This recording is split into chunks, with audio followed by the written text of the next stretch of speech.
En physique-chimie, on est souvent confronté à devoir manipuler des formules littérales.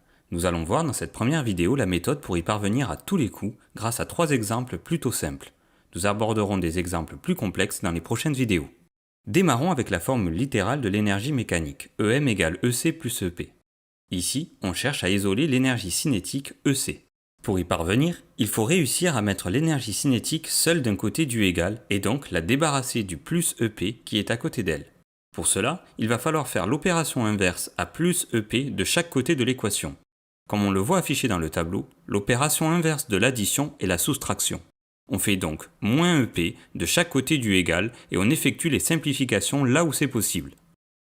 Du côté droit du égal, on remarque qu'on a plus EP et moins EP. C'est comme si on avait plus 2 et moins 2, ils vont donc s'annuler. L'énergie cinétique EC est maintenant isolée. Pour terminer, et pour plus de visibilité, on fait passer EC à gauche de l'équation en inversant tout ce qui est à gauche avec tout ce qui est à droite. Passons à un deuxième exemple. Voici la formule littérale du poids, P égale M fois G. Ici, on cherche à isoler la masse M.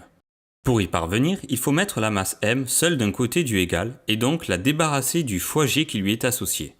On voit dans le tableau que l'opération inverse de la multiplication est la division. Donc, on divise par G des deux côtés du égal, puis on effectue les simplifications possibles. Ici, on remarque à droite que G est au numérateur et au dénominateur, donc on peut le simplifier.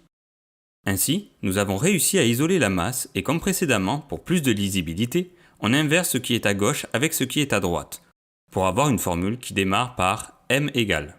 Dernier exemple avec une formule souvent utilisée, celle de la vitesse. Ici, on cherche à isoler petit t. Sachez qu'au lycée, lorsqu'il est question de vitesse moyenne, il est préférable de parler de durée notée ΔT.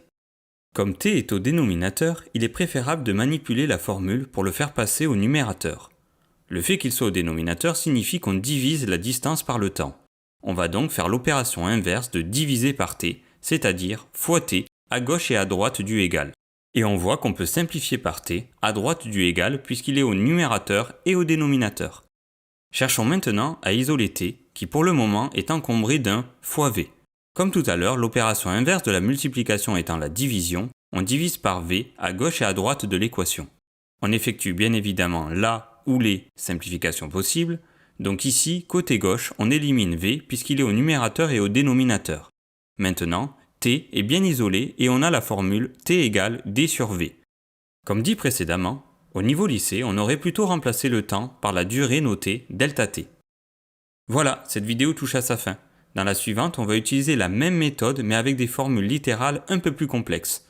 À bientôt!